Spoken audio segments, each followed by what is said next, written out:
안녕하세요. 비욘디 시청자, 구독자 여러분. 부산 연세척병원 신경외과 전문의 이나입니다. 이렇게 인사드리게 되어서 굉장히 반갑고 영광입니다. 제가 오늘 말씀드릴 주제는 그 황색인대 제거술이라는 주제입니다. 많은 분들이 이제 척추 협착증에 대해서는 많이 들으셔서 잘 알고 계시겠지만 황색인대라고 하면 약간 좀 생소하실 수 있어요. 그래서 이 황색인대가 사실 척추 협착증에 굉장히 연관이 많고 아주 중요한 구조물이고 또 이것을 제거를 해야지 협착증이 해결이 되거든요. 그래서 오늘 이 황색인대에 대해서 낱낱이 제가 좀 말씀을 드리고 이것을 제거하기 위해서 가장 좋은 그 양방향 척추 내시경의 수술법에 대해서도 자세히 말씀드리는 그런 시간을 갖도록 하겠습니다. 간단히 제 소개를 먼저 하겠습니다. 저는 연세대학교 신촌세브란스 병원에서 전공 2를 마치고 임상조교수과를 마쳤고요. 그 이후에 지금 이제 부산에서 열심히 척추 환자를 보고 있습니다. 유비연구회라고 양방향 척추 내시경 수술 그 연구회라든지 아니면 부울경 척추 내시경 연구회에서 총무이사를 맡고 있고요. 그래서 하여튼 여러 가지 내시경 그런 관련 학술 활동을 많이 하고 있습니다. 그래서 오늘 그런 좋은 방법에 대해서 자세히 말씀드리도록 하겠습니다. 제가 말씀드릴 목차는 첫 번째 이제 퇴행성 척추질환이라는 대해서 말씀드리고 그 이후에 협착증의 원인 그리고 황색인대 제거술에 대해서 그리고 양방향 척추 내시경을 소개해드리고 제가 가져온 실제 제 환자 사례 총 4가지의 사례를 준비했고요. 그 이후에 학회 활동에 대해서 잠깐 소개해드리고 마지막으로 질문 답변하는 시간 갖도록 하겠습니다. 대표적인 퇴행성 척추질환은 많이 들어보셨을 거예요. 척추 디스크 탈출증과 척추관 협착증 이 2가지가 있습니다. 그래서 2가지 가장 대표적인 질환을 잠깐 비교해서 말씀을 드리면 척추 디스크 탈출증이나 이런 것들은 이제 60세 이상에서 흔하고 디스크는 20대 또는 40대 좀 젊은 연령에서도 비교적 잘 발생한다고 되어 있습니다.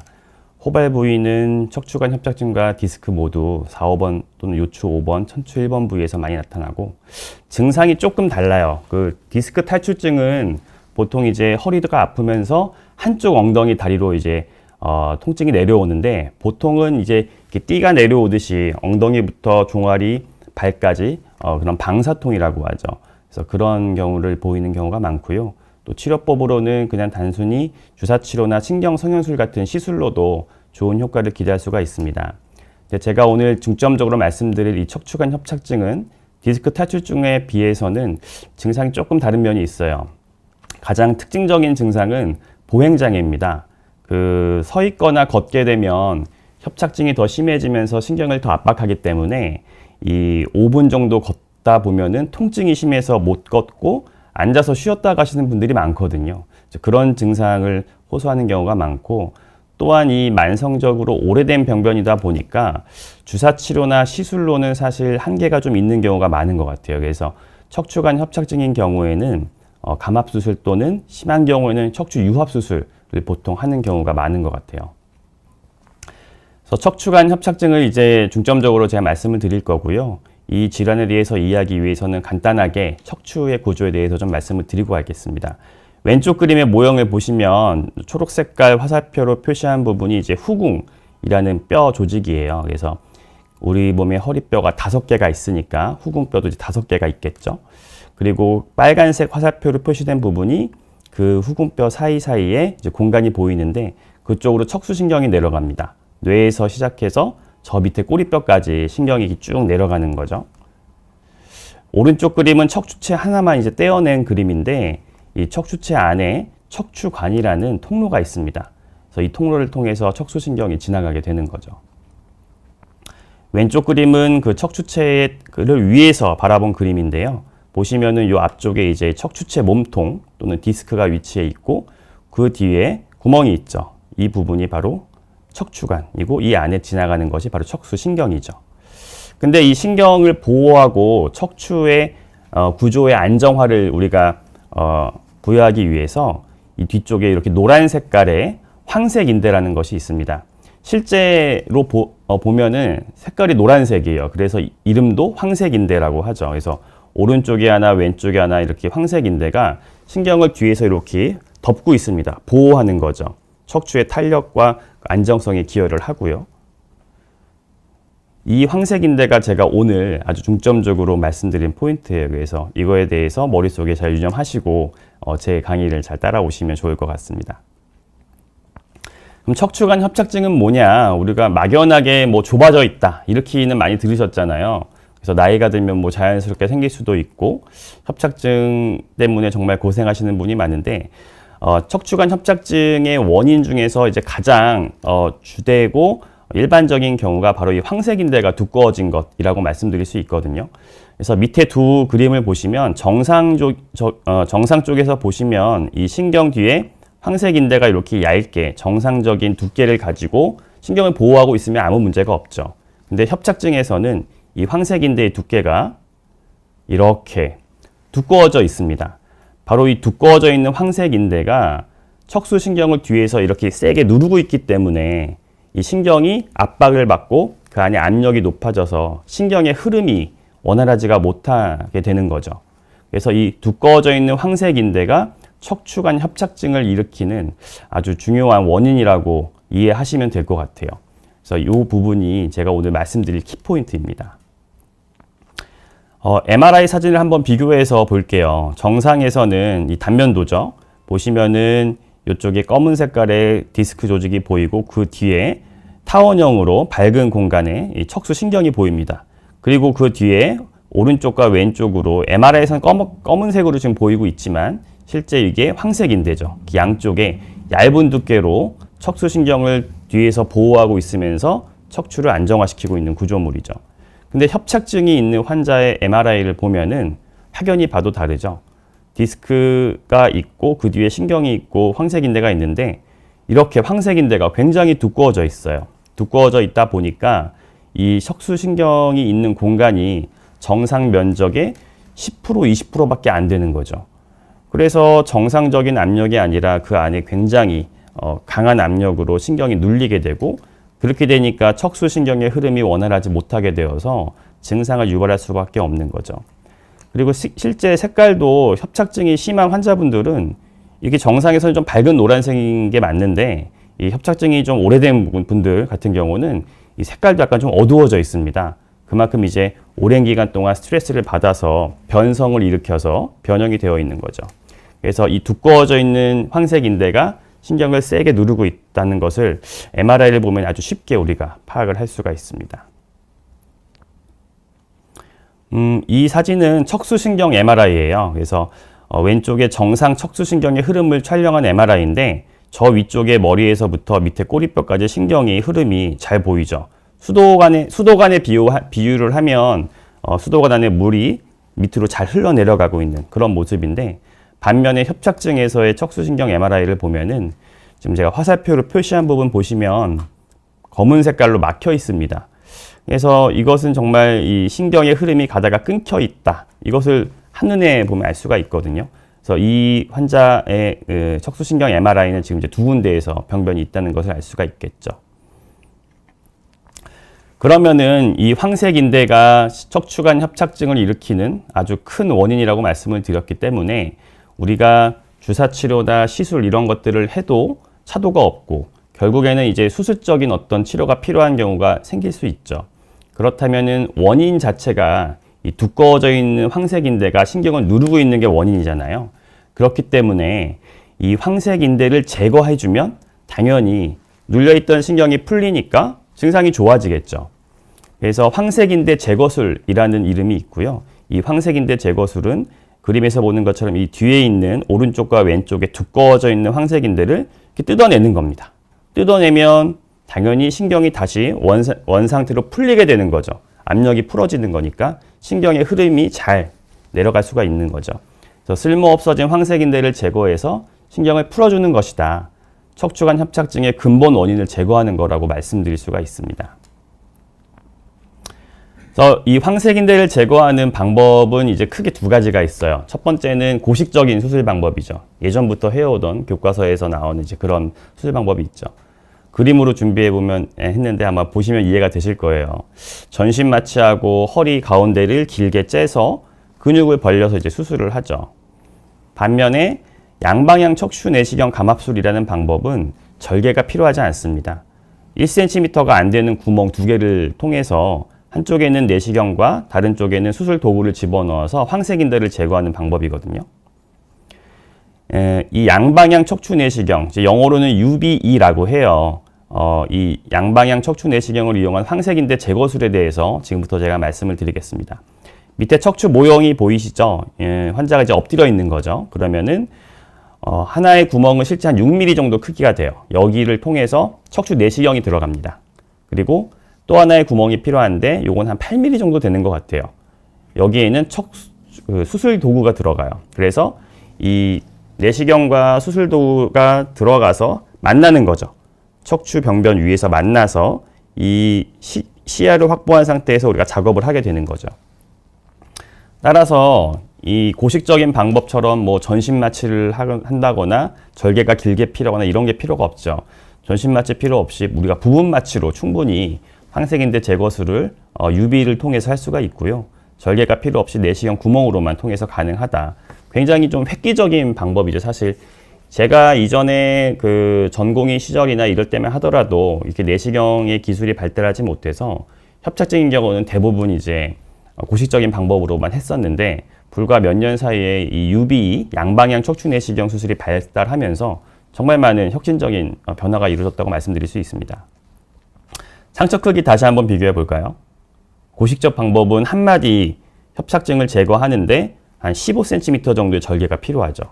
반면에 UBE 양방향 척추 내시경은 뭐 1cm가 안 되는 구멍 2개가 필요합니다. 이 절개 길이만 본 것이 아니라 사실 이 고식적 수술 방법은 좌우로 지금 벌려져 있잖아요. 그러니까 째고 좌우로 벌려서 그걸 고정시킨 상태에서 우리가 이제 수술을 하기 때문에 사실 수술 시간이 2시간 정도라고 생각을 한다면 2시간 내내 저기 근육을 당겨 놓고 있기 때문에 근육에 피가 많이 못 가게 돼서 근육이 허열 상태, 괴사가 오거나 근육이 망가지는 경우도 많습니다. 굉장히 좀 침습적이고 정상 조직에도 많은 그런 손상을 줄 수가 있는 게 고식적인 방법의 좀 단점이었죠. 피도 많이 나오니까 수혈도 할 수가 있고요. 필요할 수가 있고요. 반면에 이제 양방향 내시경 수술은 이렇게 구멍만 뚫어서 하기 때문에 피가 거의 나지 않습니다. 수혈해 본 적 한 번도 없고요.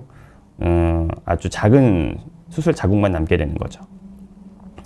그래서 황색인대 제거술을 이제 양방향 내시경으로 저는 주로 하고 있는데 장점에 대해서 다시 한번 말씀을 드리면 앞에서 보여드린 사진처럼 정상 조직을 막 다 벌려놓고 파괴하는 게 아니라 내시경으로 황색인대만 제거하는 거죠. 이게 굉장히 중요하다고 말씀드릴 수가 있는 게 주변의 정상 조직인 근육이나 뼈, 다른 인대나 관절을 이제 보존을 할 수가 있고요. 그렇게 돼야지만 나중에 수술 부위가 또 다른 문제가 생기지 않겠죠. 정상 조직이 잘 보존이 되어야 허리 통증도 수술 후에 덜하고요. 그리고 저는 또 늘 제 환자분들께 말씀드리는 장점 중에 하나가 부분 마취예요. 사실 전신 마취는 굉장히 부담스럽습니다. 뭐 나이가 많건 적건 떠나서 우리가 전신 마취 한다고 하면은 뭐 수술 들어갔다가 잠들었는데 못 깨면 어떡하냐 뭐 이런 공포도 들고요. 그리고 전신 마취 자체가 환자의 심장이라든지 폐 이런 거에 부담을 많이 줄 수가 있기 때문에 특히나 고령인 환자분들 뭐 혈압당뇨 아니면 다른 지병이 있으신 분들은 정말 조심스럽죠. 전신 마취하기가 부담스럽고. 하지만 양방향 내시경을 이용한 황색인대 제거술은 부분 마취로 할 수가 있기 때문에 하반신만 마취를 하는 거죠. 그리고 재워드립니다. 왜냐하면 또 재워드리지 않으면 그 수술 시간 내내 또 어떤 그런 수술 소리를 들으면 또 무섭고 할 수가 있기 때문에 부분 마취하고 이제 살짝 재워드리면 환자분은 주무셨다가 깨어나면은 이제 수술이 끝나 있는 상태가 되는 거죠. 수술을 하고 난 당일날 오후부터 보조기 하고 보행이 가능하시고요. 입원 일수는 보통 이제 일주일 정도 하시는데 그 내시경이 들어간 구멍이 있잖아요. 거기 한 반을 꿰매거든요. 그래서 그 실밥을 보통 일주일 뒤에 뽑습니다. 그래서 일주일 정도 입원하시는 경우가 좀 있고 빨리 퇴원을 하시는 분들은 한 3일째 퇴원하셨다가 나중에 이제 외래에 오셔서 수술 부위 실밥을 제거하는 경우도 있죠. 그래서 이렇게 두꺼워지는 황색인대만 제거해주면 주변 정상 조직의 손상 없이 신경을 확실하게 풀어줄 수가 있다. 그래서 이러한 모든 장점들을 종합적으로 말씀드리면 환자 만족도가 높다고 말씀드릴 수가 있죠. 근본 원인도 제거하면서 상처는 작고 몸에 대한 부담은 적고 굉장히 장점이 많은 것 같아요. 그래서 저도 이런 부분들을 환자분한테 아주 자세하게 좀 열심히 말씀을 드리고 있습니다. 실제 제가 수술하는 그 모습들을 조금 준비해 봤어요. 그래서 황색인대 제거술을 하기 위해서는 환자가 현재 그 부분 마취가 되어 있고 잠든 상태입니다. 그래서 이렇게 엎드려 있는 포지션 자세를 하게 되죠. 그래서 수술 부위만 노출시키고 나머지는 이렇게 덮어주고요. 또 추울 수 있으니까 이렇게 워머라고 해서 따뜻한 공기로 덮어줍니다. 그래서 수술 부위를 소독하고 나서 우리가 드랩이라고 하는 그 수술포를 씌워 놓으면은 이렇게 허리 부분만 노출되고 나머지는 다 가려지게 되죠. 그래서 이 상태에서 이제 수술을 시작하게 됩니다. 내시경은 장비가 좀 많이 필요해요. 고식적인 수술 방법은 특별한 장비가 필요 없죠. 그냥 째고 우리가 보통 맨눈으로 하게 되니까 큰 장비가 필요 없으나 이 양방향 척추 내시경은 장비가 많이 필요합니다. 그래서 왼쪽 사진 보시면은 내시경 모니터를 비롯해서 밑에 이제 레이저 소스라든 그 내시경 카메라, 그다음에 라이트 광원 소스, 뭐 소작기 이런 여러 가지 좀 장비가 필요하고요. 오른쪽 그림 보시면 이게 실제 UV를 할 때 사용하는 내시경이에요. 그래서 이게 이제 몸속에 들어가서 우리가 시야를 확보하고 밑에 파란 색깔의 요 RF 고주파 소작기라는 것을 통해서 우리가 지혈을 하거나 조직을 이제 좀 이렇게 없애주는 거죠. 그리고 전동 드릴이 필요합니다. 황색인대 제거술을 하기 위해서는 접근을 해야 되는데 우리가 처음에 내시경에 들어갔을 때 가장 먼저 만나는 조직은 후궁뼈거든요. 아까 앞에서 보여드렸던. 그래서 그 후궁뼈를 일부 좀 갈아내야 돼요. 그걸 갈아내야지 그 뼈 아래에 있는 황색인대가 노출이 되거든요. 그래서 전동 드릴도 꼭 필요한 장비라고 말씀드릴 수 있습니다. 이게 이제 두 개의 구멍을 만들어 놓은 사진이에요. 그래서 한쪽은 내시경이 들어가는 구멍이고 반대쪽은 수술 도구가 들어가는 구멍. 사이즈가 여기 구멍 크기가 아까 한 6mm, 8mm 정도 된다고 말씀을 드렸습니다. 피가 거의 안 나죠. 뭐 수술 부위가 클 필요가 없습니다. 그래서 수술을 시작하면 제가 이렇게 제 앞에 놓여져 있는 아까 그 모니터를 보면서 이걸 바라보면서 제가 수술을 하는 거죠. 한 손에는 이렇게 내시경을 들고 반대쪽 손에는 수술 도구를 들어서 수술을 진행을 하게 됩니다. 수술방 타임랩스 영상을 좀 갖고 왔어요. 간단히 좀 보실까요? 시암하에서 환자의 수술 레벨을 확인을 하고요. 그 다음에 제가 직접 수술 부위를 소독을 하고 있습니다. 3번 정도 깨끗하게 닦고 난 이후에 바늘을 꼽아서 실제 수술 부위가 맞는지 다시 한번 확인을 하고요. 저는 손을 닦으러 나갔고요. 그 사이에 어시스트 분들이 준비를 해주시고 제가 들어와서 이제 절개를 넣고 내시경을 집어넣고 수술 작업을 하고 있습니다.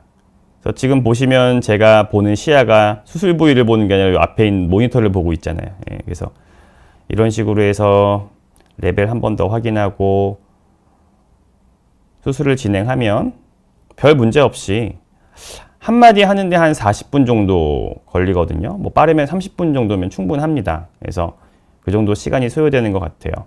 그래서 작업을 쭉 하게 되고 신경막이 완전히 감압이 된 것을 확인하게 되면은 이제 내시경을 빼내고 마무리만 하면 되거든요. 그래서 보시면 지금 이제 내시경이 나갔고요. 이제 수술 부위를 꿰매고 있는 겁니다. 저는 꿰매는 것까지 이제 제가 다 마무리를 확실히 하고 있죠.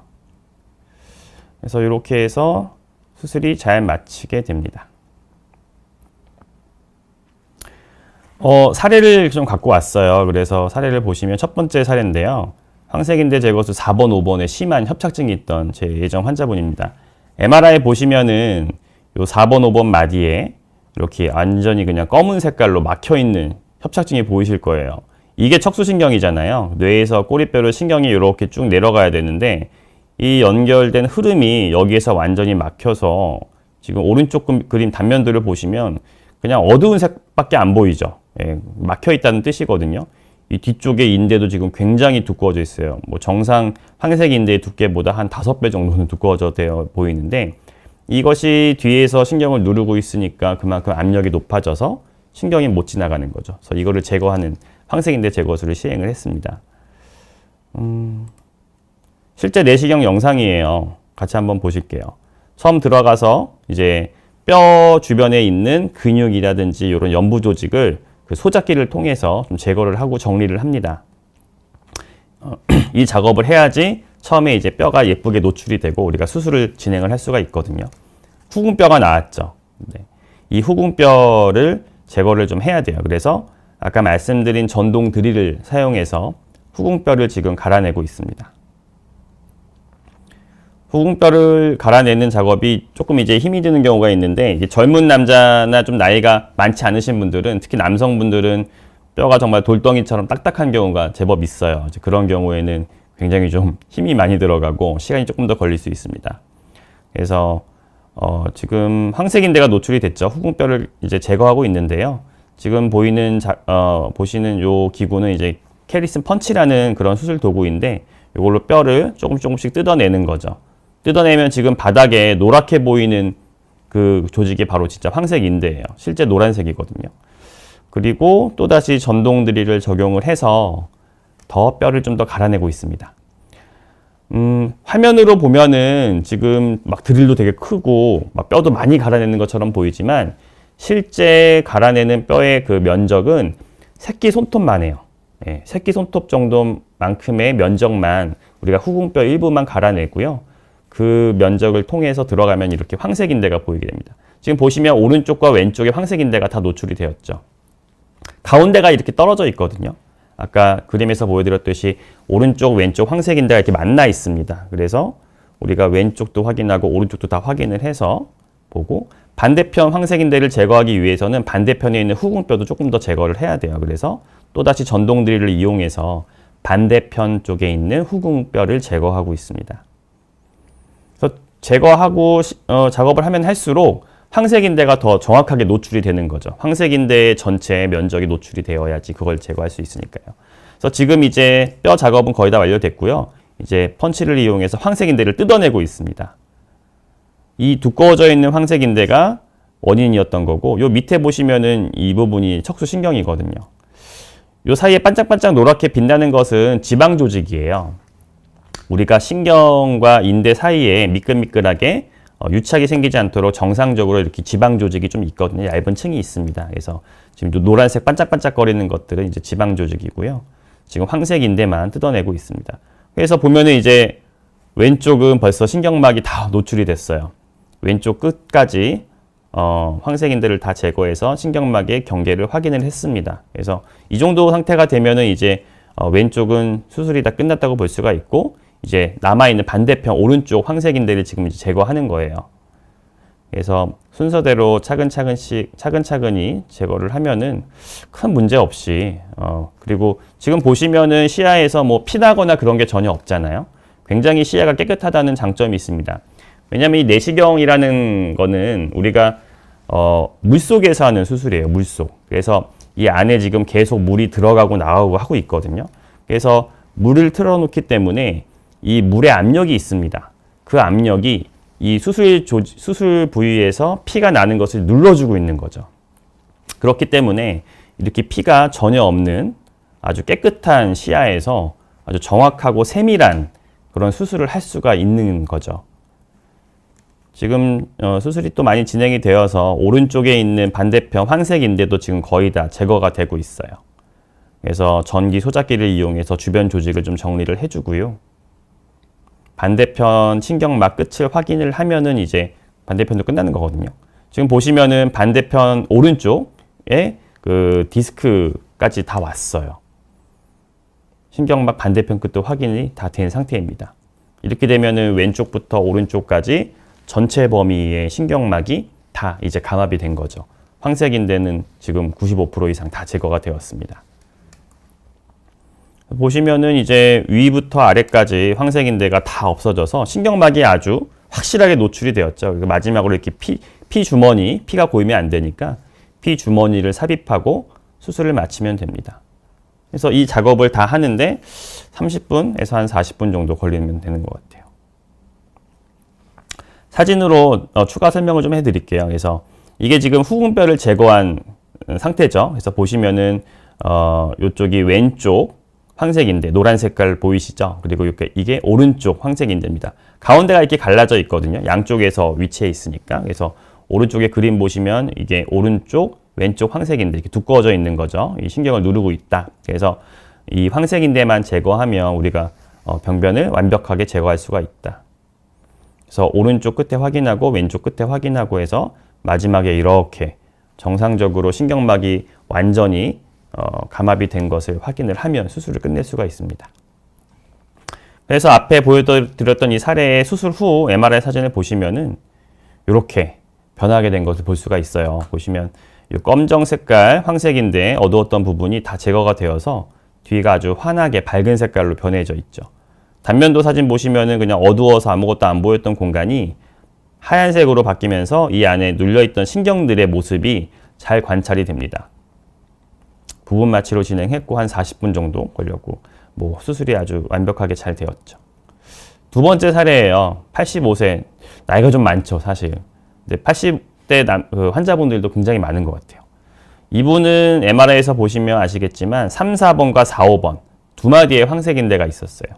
황색인대 비후가 있었습니다. 그래서 3, 4번과 4, 5번 단면도 사진을 보시면 신경이 있는 공간이 거의 바늘구멍 정도로밖에 안 보이는 것 같아요. 너무 황색인대가 두꺼워져서 이 신경을 압박을 많이 하고 있었습니다. 환자분도 허리부터 양쪽 엉덩이, 다리로 막 저리고 땡기고 잘 못 걷고 하셨죠.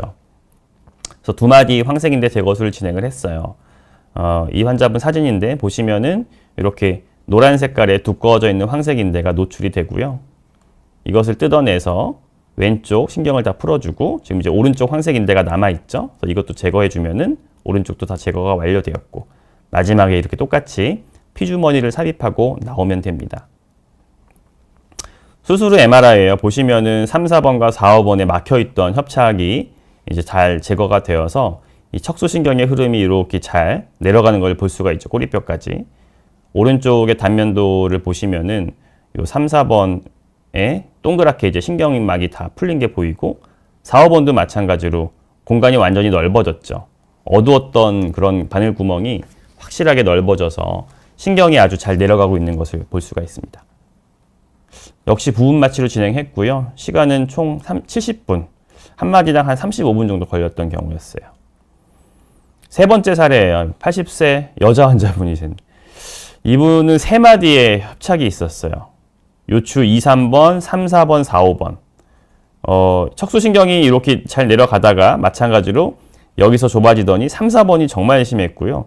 4, 5번도 마찬가지였습니다. 막혀가지고 신경의 흐름이 끊겨져 있는 상태였죠. 단면도 사진을 보시면 2, 3번에서 이 정도밖에 안 남아 있고요. 신경의 면적이 3, 4번, 4, 5번 거의 바늘구멍 정도로밖에 안 남은 것 같아요. 그래서 이렇게 여러 마디인 경우도 굉장히 많거든요. 이럴 때는 한 마디나 두 마디만 해서는 증상이 좋아질 수가 없습니다. 세 마디가 다 원인이 되기 때문에 세 마디를 한꺼번에 제거해주지 않으면은 증상이 좋아지는 걸 기대하기가 어렵겠죠. 그래서 세 마디를 다 제거하는 걸로 이렇게 진행을 했습니다. 그래서 이 환자분 사진이고요. 역시 들어가서 보면 이 노란 색깔 인대가 두꺼워져 있는 게 관찰이 되어서 이것을 제거하는 거죠. 제거하게 되면 이렇게 신경이 풀린 게 보이고 오른쪽 끝이고요. 오른쪽 끝에 디스크까지 확인하고 왼쪽 끝에도 확인하고 해서 잘 맞췄습니다. 그래서 이 환자 다음날 수술한 다음날 MRI 찍었더니만 역시 2, 3번, 3, 4번, 4, 5번에서 척수신경의 흐름이 다시 원활하게 내려가는 걸 볼 수가 있죠. 막히는 데가 없어졌죠. 그래서 단면도 사진 보시면은 그 어두웠던 공간이 지금 넓게 밝은 색으로 이렇게 풀린 걸 볼 수가 있어요. 3, 4번도 잘 되었고 4, 5번도 잘 되었습니다. 부분 마취로 역시 진행했어요. 부분 마취로 진행했고 수술 시간은 100분. 한 마디당 한 30분 조금 더 걸렸던 거예요. 그러니까 이제 80세, 85세 이런 분들 사실 전신 마취 하자고 하면은 너무 아파도 전신 마취는 이 잘못될 가능성이 많기 때문에 부담스러워 하시잖아요. 근데 저는 다 부분 마취를 하기 때문에 이렇게 나이가 많으신 분들도 잘 믿고 따라와 주시는 것 같아요. 마지막 네 번째 사례예요. 81세, 또 다 80세네요. 준비하다 보니까 남자 환자분이신데 이분은 4마디 협착이었습니다. 4마디. 4마디는 정말 흔치 않거든요. 2마디는 흔하죠. 근데 3마디도 좀 있는데 4마디는 정말 흔치 않은데 이 어르신 보면은 이제 왼쪽에 MRI 보시면 역시 척수신경의 흐름이 잘 내려가다가 뭔가 정체가 되면서 막혀있고 맨 밑에 마디까지도 막혀있거든요. 그래서 오른쪽에 단면도 사진을 보시면 2번, 3번 신경의 면적이 요만큼밖에 없죠. 3, 4번 더 적네요. 면적이. 4, 5번 바늘구멍 막혀 있다고 보시면 됩니다. 그리고 5번 척추 1번도 오른쪽 왼쪽에 양쪽 그 신경이 다 막혀 있어서 좀 고민을 했어요. 사실 81세이시고 나이가 많으신데 이게 네 마디는 사실 이렇게 흔치 않은 경우라서 다 해드리는 게 맞나. 근데 또 이 중에서 어느 한 군데라도 안 해버리면 또 좋아질 게 또 안 좋아지면 또 마음 아프잖아요. 그래서 환자분이랑 보호자분께 잘 설명드리고 네 마디를 다 시행을 한 번에 했습니다. 내시경 사진이고요. 보시면은 이 노란 색깔 인대가 역시 두꺼워져 있죠. 그래서 이걸 뜯어내고 이렇게 신경이 풀어진 걸 확인을 했습니다. 그래서 마지막에 이렇게 피주머니 넣고 또 끝냈죠. 그래서 수술 후 MRI 보시면 이제 이 신경의 흐름이 정체되어 있던 게 다 사라져서 이렇게 꼬리뼈까지 쭉쭉쭉쭉 잘 내려가는 걸 볼 수가 있어요. 오른쪽에 단면도 사진 보시면 2번, 3번 확실히 하얗게 밝아지고 신경의 모습이 잘 관찰되죠. 3, 4번도 바늘구멍이었는데 이렇게 신경이 잘 풀린 걸 확인할 수가 있고요. 4, 5번도 마찬가지. 5번 척추 1번도 오른쪽부터 왼쪽까지 신경이 잘 풀린 것을 확인할 수가 있습니다. 이분은 전신 마취를 했어요. 왜냐면은 그 부분 마취를 우리가 이제 척추 마취를 하게 되는데 그 척추 마취, 부분 마취를 할 경우에 그 지속 시간이 2시간에서 한 2시간 반 정도 되거든요. 그래서 3시간까지 가기에는 조금 애매합니다. 그래서 중간에 이제 환자가 통증을 느낄 수가 있기 때문에 그래서 이분은 어쩔 수 없이 마취과 원장님과 상의해서 전신 마취로 진행을 했고요. 수술 시간은 4마디 다 하는데 160분 걸렸어요. 약간 3시간은 안 걸렸지만 3시간 안 걸렸다면 뭐 부분 마취를 해도 됐었겠지만 또 수술 중에 또 어떤 일이 일어날지가 모르기 때문에 이분은 그냥 좀 안전하게 하기 위해서 전신 마취로 진행을 했습니다. 환자분 수술 잘 되셨고요. 뭐 잘 지내고 계십니다.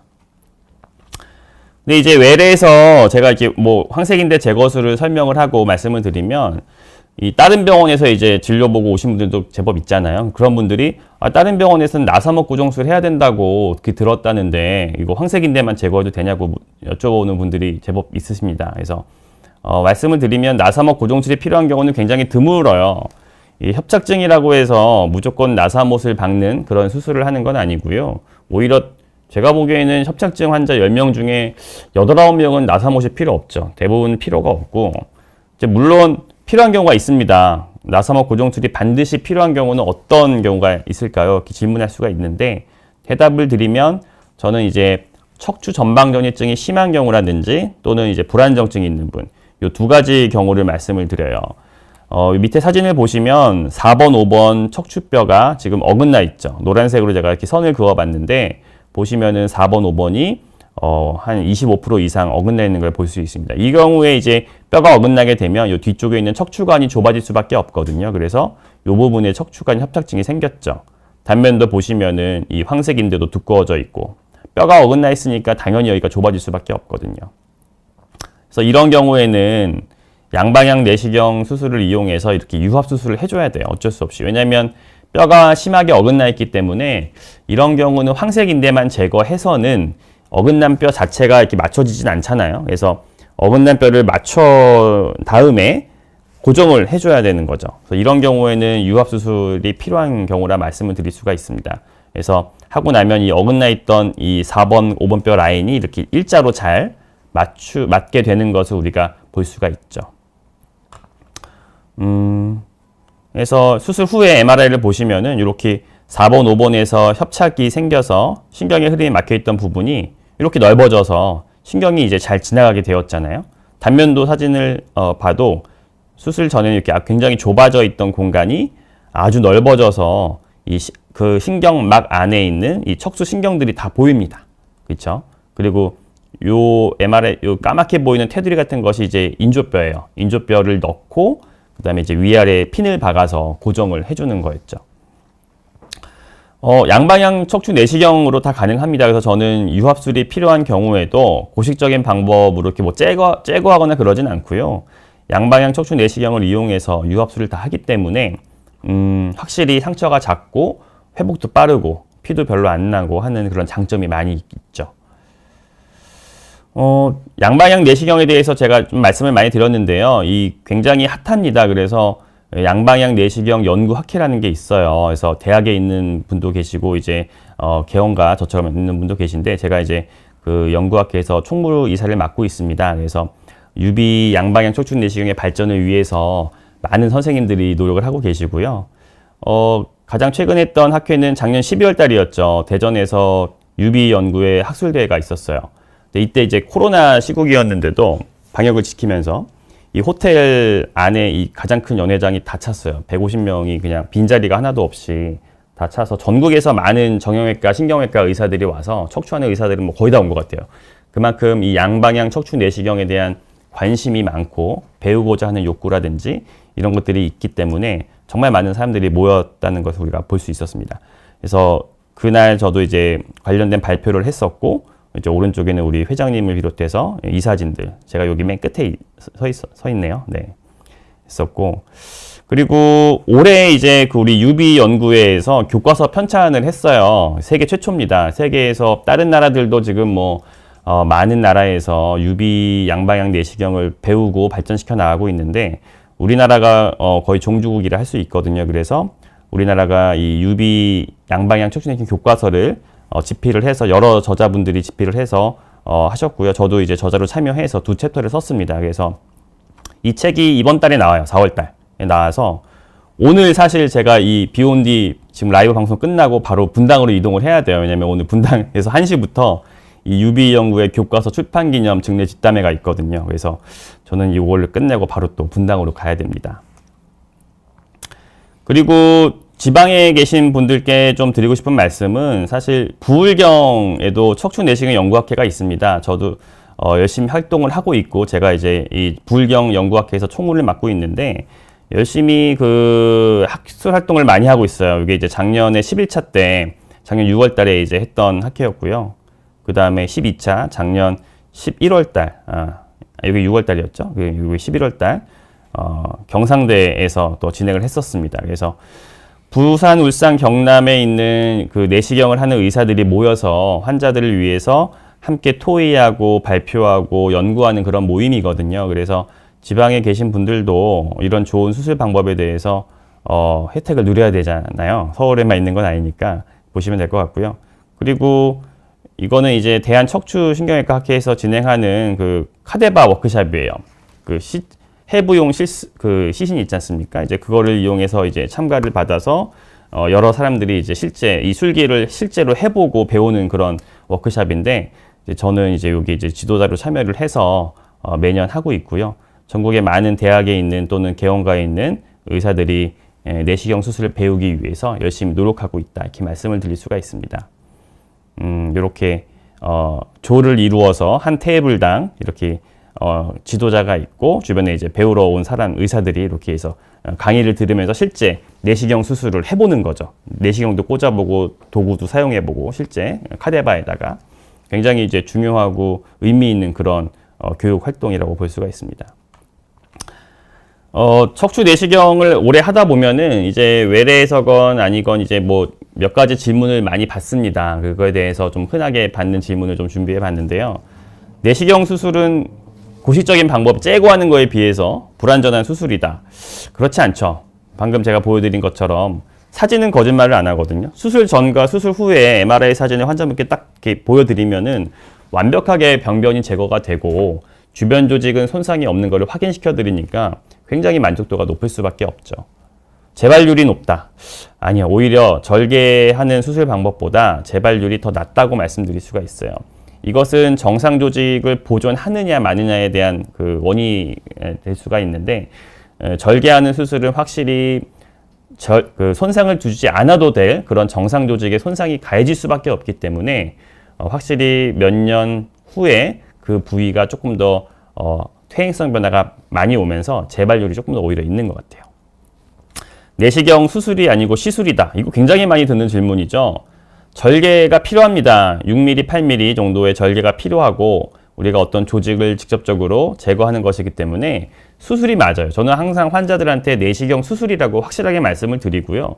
하지만 기존에 있는 수술 방법에 비해서는 굉장히 그 절개 범위가 작고 정상 조직을 보존하기 때문에 실제 시술 같은 수술이다 이렇게 말씀을 많이 드리고 있습니다.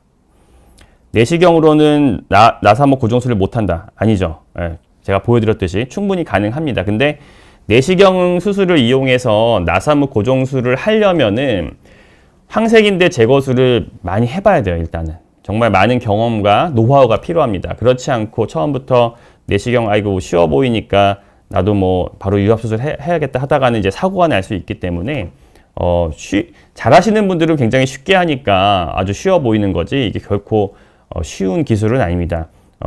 여러 가지 공부와 그런 고민이 필요한 그런 술기 방법이죠. 배워야 되는 거죠. 다섯 번째는 내시경 수술은 모든 척추 의사는 다 할 수 있는가? 아니죠. 아까 카데바 워크샵 이런 거 보여드렸듯이 고도로 훈련된 그런 트레이닝이 필요합니다. 그래서 그런 것들을 하고 이 수술 방법에 대한 원리를 잘 이해를 해야 돼요. 그렇지 않고 섣부르게 덤볐다가는 오히려 이도저도 안 되고 내시경 수술하다가 내시경 빼고 그냥 다시 절개하고 벌려서 수술하는 그런 경우가 발생할 수가 있는 거죠. 그러니까 너무 쉽게 접근을 하면 안 될 것 같습니다.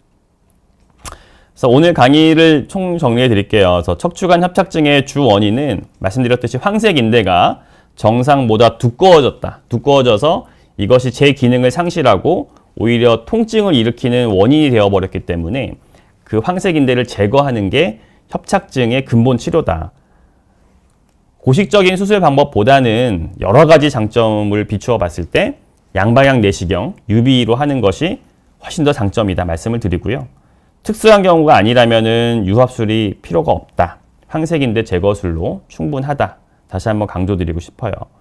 그래서 저는 이제 많은 그 학회나 이런 걸 통해서 발표도 하면서 양방향 척추 내시경에 대해서 강의를 또 많이 하고 있고요.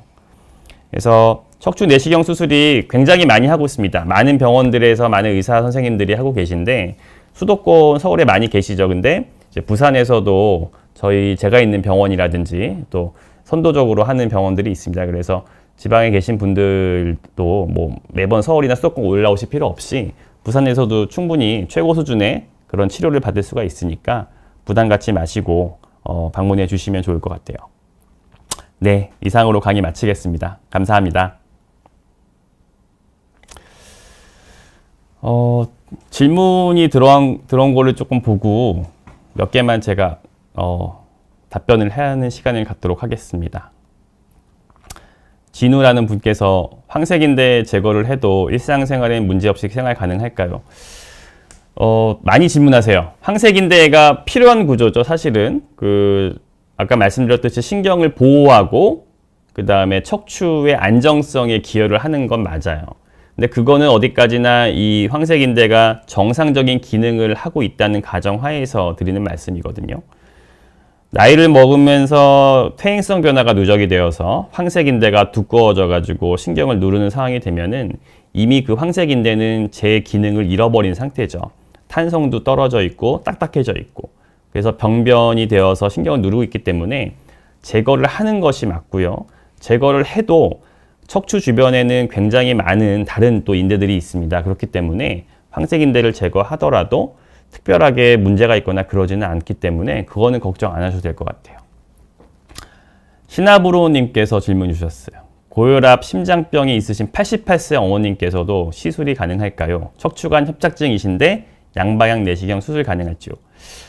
88세 나이가 좀 있으시네요. 고혈압에다 심장병 있으시면 뭐 심장에다가 어떤 시술도 하셨을 가능성도 있고요. 아스피린이나 플라빅스 같은 항혈전제를 드시는 분도 굉장히 많습니다.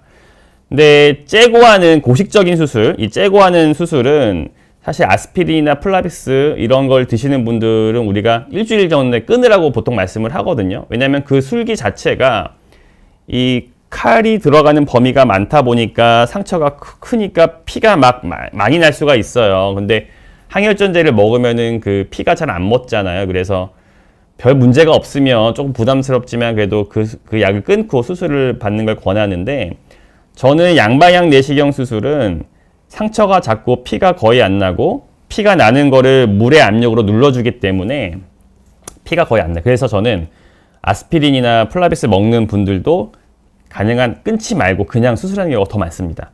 그 아스피린, 플라빅스 항혈전제를 끊으면 사실 심장에 무리가 갈 수가 있거든요. 위험성이 있기 때문에 우리가 그런 리스크를 감수하면서까지 뭐 약을 끊을 필요는 없고요. 충분히 그 약을 먹는 상태에서도 양방향 내시경 수술을 할 수 있다.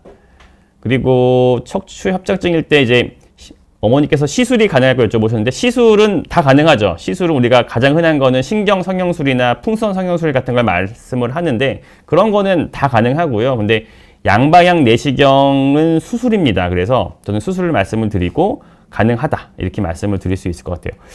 그리고 뭐 덧붙이자면 저는 이제 가장 나이 많은 분을 수술해 본 나이가 94세셨어요. 94세 할머니셨는데 그분이 한 마디인가 두 마디가 안 좋아서 양방향 내시경 수술을 해드렸고 아무 문제 없이 수술이 잘 완료가 되어서 지내고 계십니다.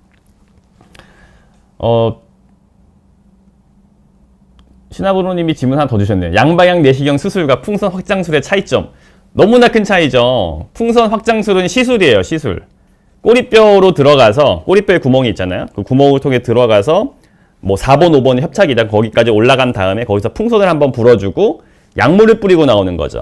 그래서 풍선 확장술은 약물 치료, 주사 치료의 연장이에요. 그래서 그 좁아져 있는 그 공간, 뭐 두꺼워져 있는 그 황색인대를 제거하거나 이럴 수는 절대 없거든요. 그래서 풍선 확장술은 그냥 시술이고요.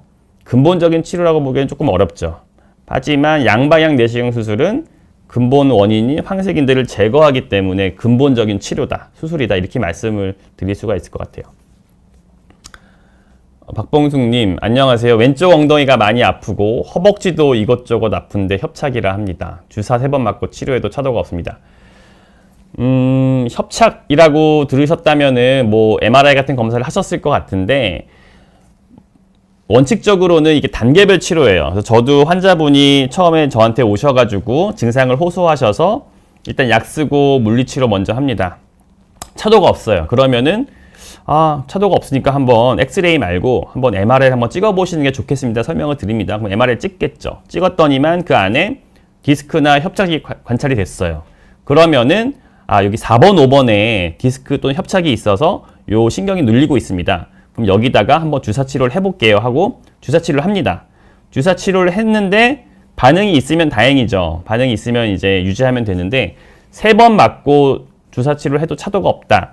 그렇다면 저는 이게 약간 전혀 차도가 없다면은 더 이상 주사 치료는 별로 권해드리진 않고요. 그 다음 단계 치료로 넘어가야겠죠. 단계적으로 우리가 치료를 하는데 1차 치료는 약물 치료, 물리 치료고 2차가 주사 치료거든요. 그 다음 치료는 시술이에요.